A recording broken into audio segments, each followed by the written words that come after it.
और चलिए बढ़ेंगे आगे और बात करेंगे महाराष्ट्र की, जहां कहा जा रहा है कि लौट आया समंदर। आपको वो शेर याद होगा जो कि देवेंद्र फडणवीस ने कहा था, जिसमें उन्होंने कहा था कि मेरा यहां पर जिस तरीके से मैं लौट कर वापस आऊंगा, समंदर के किनारे आप घर मत बसा लीजिएगा, ये मत समझ लीजिएगा कि मेरा अंत आ गया है, मैं लौट कर वापस आऊंगा। और उसी तरीके से उनका कमबैक भी है। महाराष्ट्र में एक बार फिर से तीसरी बार वो सीएम पद की शपथ लेने वाले हैं। रिपोर्ट आपको दिखाते हैं कि किस तरीके की हलचल है।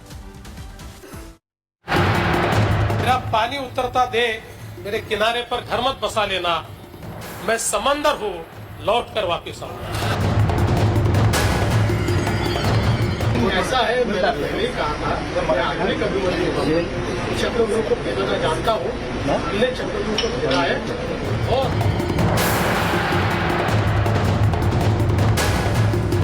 महाराष्ट्र के अभिमन्यु यानी देवेंद्र फडणवीस ने चुनाव से पहले जो ऐलान किया था, आज उस हुंकार का देवेंद्र फडणवीस पूरा का पूरा चैप्टर लिखने जा रहे हैं। फडणवीस ने महाराष्ट्र में बीजेपी के 132 सीटों पर जीत दिलाकर साबित कर दिया कि वो आधुनिक अभिमन्यु हैं और चक्रव्यूह भेद न जानते हैं।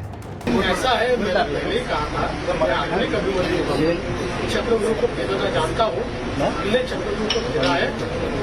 आज शाम 5:30 बजे महाराष्ट्र में मेगा शपथ ग्रहण समारोह है और आज के इस ऐतिहासिक दिन के बाद केंद्र में नरेंद्र और महाराष्ट्र में देवेंद्र राज चलने वाला है। केंद्र में तो नरेंद्र मोदी हैं ही और अब महाराष्ट्र में देवेंद्र फडणवीस सत्ता के सिकंदर बनकर आज से राज करने वाले हैं। दिल्ली में नरेंद्र और मुंबई में देवेंद्र, ये नरेंद्र देवेंद्र का ये फॉर्मूला बीते 5 वर्षों में सुपरहिट रहा है, सुपरहिट। देवेंद्र और नरेंद्र जब साथ खड़े होते हैं तो 1+1 2 नहीं होता है। नरेंद्र और देवेंद्र जब साथ खड़े होते हैं तो 11 हो जाता है, 11 हो जाता है। नरेंद्र और देवेंद्र की जोड़ी की आज पूरे देश में चर्चा है। देवेंद्र फडणवीस के पूरे दमखम के साथ सत्ता में वापसी करने की चर्चा हो रही है।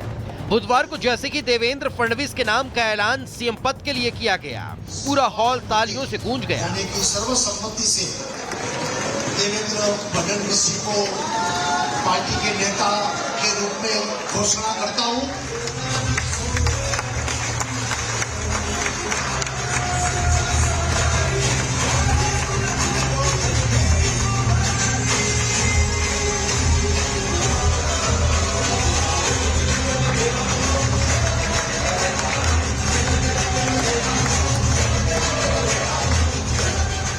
कल से ही फडणवीस को चौतरफा बधाइयां मिल रही है, लेकिन चौतरफा मिल रही बधाइयों के बीच देवेंद्र फडणवीस का महाराष्ट्र विधानसभा में पढ़ा गया शेर जमकर वायरल हो रहा है।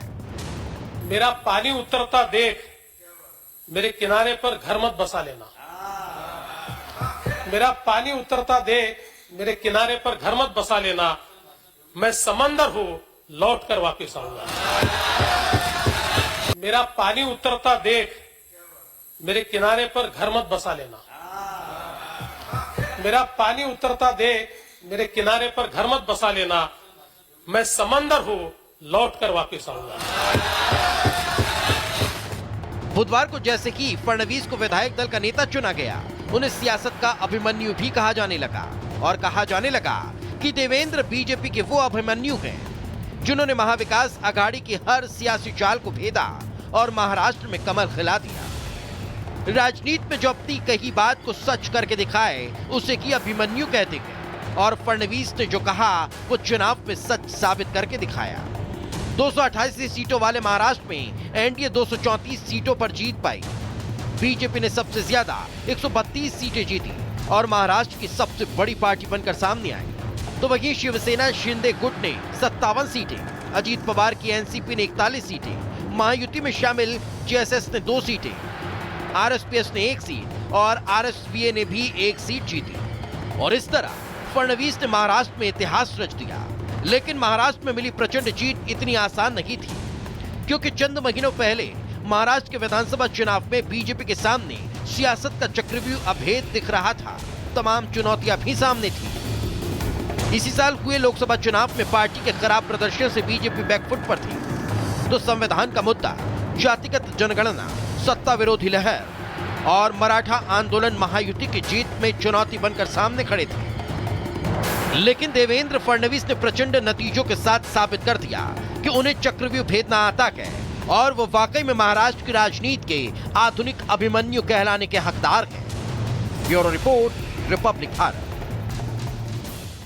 तो देखिए, शपथ ग्रहण की भव्य तैयारी लगातार की जा रही है। 40,000 लोगों के आने की संभावना व्यक्त की जा रही है। शाम को 5:30 बजे आजाद मैदान में यह समारोह होने जा रहा है, जहां पर 40,000 से भी ज्यादा लोग पहुंच सकते हैं। इस तरह की जानकारी मिल रही है। पीएम मोदी शपथ ग्रहण में शामिल होंगे। अमित शाह, राजनाथ सिंह भी इस शपथ ग्रहण समारोह का हिस्सा होंगे। जेपी नड्डा, एनडीए शासित राज्यों के सभी मुख्यमंत्री पहुंचेंगे। 2000 वीआईपी को न्योता भी भेजा गया है। तो कुल मिलाकर 2000 वीआईपी होंगे और 40,000 के करीब लोगों के पहुंचने का अनुमान व्यक्त किया जा रहा है। शपथ ग्रहण की भव्य तैयारी की गई है, लेकिन सीधा आपको ग्राउंड पर ले चलते हैं। कोमल और अनामिका सिंह काली इस वक्त हमारे साथ जुड़ी हुई हैं। बीजेपी दफ्तर से कोमल है और आजाद मैदान की अगर बात करें वहां से इस वक्त अनामिका हमारे साथ जुड़ी हुई है। सबसे पहले अनामिका, आपके पास आते हुए तैयारियां दिखाई किस तरह से की गई है और कौन कौन वहां पर पहुंचना अभी शुरू हो चुके हैं, लोग क्या कह रहे हैं, बीजेपी नेता भी वहां पर मौजूद होंगे, उनसे भी बात करने की कोशिश कीजिए।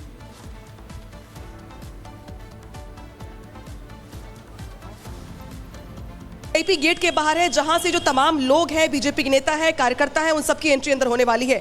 मेरे बाएं हाथ पर देखेंगे आप तो जो सड़कें हैं वो आज बीजेपी के झंडों से पटी पड़ी हुई हैं। पूरे के पूरे इलाके में आपको भगवा झंडे दिखाई देंगे। इसके अलावा शिवसेना गुट के जो झंडे हैं वो दिखाई देंगे, एनसीपी गुट के झंडे दिखाई देंगे।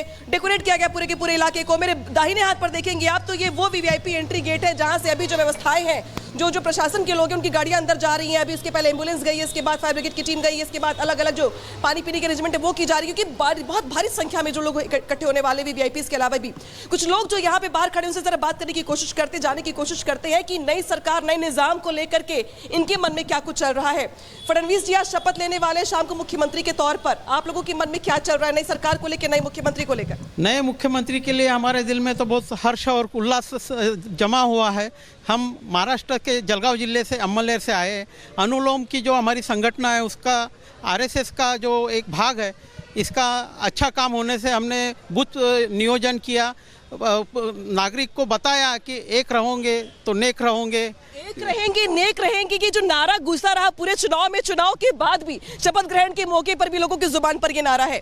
देवेंद्र फडणवीस आज शपथ ले रहे हैं, कितनी उम्मीदें हैं नए मुख्यमंत्री को लेकर, नई सरकार को लेकर? उम्मीदें तो बहुत है मैडम, लेकिन सब कह रहे हैं कि आज बीजेपी को इतना बड़ा जो बहुमत है वो कैसे मिला। तो उसका अगर असली कारण देखेंगे तो देवेंद्र फडणवीस जी ने अनुलोम जो संस्था है उसके साथ मिलकर ग्राउंड लेवल पे काम किया, बूथ लेवल पे काम किया। अगर कोई बूथ है वहाँ महायुति के उम्मीदवार को कम मत अगर गिर रहे तो क्यों गिर रहे, और अगर हम उसमें क्या हम चेंज करेंगे कि हमको वहाँ ज्यादा मत आ सके। बूथ लेवल पे काम हुआ, जिसका नतीजा था वो यही है। देखिए मेरे पीछे देखिए आपको देवेंद्र फडणवीस की बहुत बड़ी होर्डिंग दिखाई दे रही होगी और इसके ठीक बगल में आपको एकनाथ शिंदे भी दिखाई दे रहे होंगे। तो यहाँ पर होर्डिंग्स में भी जो एकता है वो दिखाने का प्रयास किया गया है। नए मुख्यमंत्री को लेकर के कितनी उम्मीदें और क्या कुछ कहना चाहेंगे आप लोग? बिल्कुल अनामिका, जिस तरीके से आप बता रही हैं, आजाद मैदान में तो तैयारियां हैं ही, इसके अलावा बीजेपी दफ्तर में क्या कुछ हलचल है ये भी जान लेते हैं। कोमल के पास चलते हैं। कोमल, बीजेपी दफ्तर में किस तरीके से तैयारियां हैं, क्या कुछ हलचल वहां पर? बिल्कुल, देखिए आपको सीधी तस्वीरें बीजेपी दफ्तर से दिखा रहे हैं, जहां पे देखिए आज जो है भाजपा क्या महायुति एक बहुत बड़ा इतिहास रचने जा रही है। अगर हम आज़ाद मैदान की बात करें तो इसी आज़ाद मैदान से एक नया अध्याय जो है वो बीजेपी लिखने जा रही है। लेकिन इस बीच देखिए कार्यकर्ताओं में काफ़ी ज़्यादा उत्साह नजर आ रहा है। साफ तौर पर हलचल काफ़ी ज़्यादा आप देख सकते हैं। यहाँ पे सुबह से ही जो है कार्यकर्ताओं के पहुँचने का सिलसिला काफ़ी ज़्यादा शुरू हुआ। कितनी उम्मीदें हैं फडणवीस साहब से? 4 बजे में फाउंडेशन टाइप बस बोला है। कितनी उम्मीदें हैं सरकार से? बहुत सारी उम्मीदें। सरकार किसान के बारे में अच्छा काम करिए, सरकार युवाओं के बारे में अच्छा काम करिए।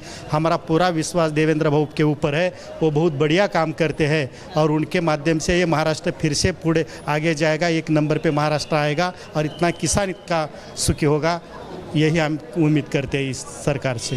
बिल्कुल, सरकार से काफ़ी ज़्यादा उम्मीदें हैं। सरकार से अभी जो देवेंद्र बाबू मुख्यमंत्री हो रहे हैं उसे अभी उसको बहुत जवाबदारी आ गई। इसका तीसरा टर्म है।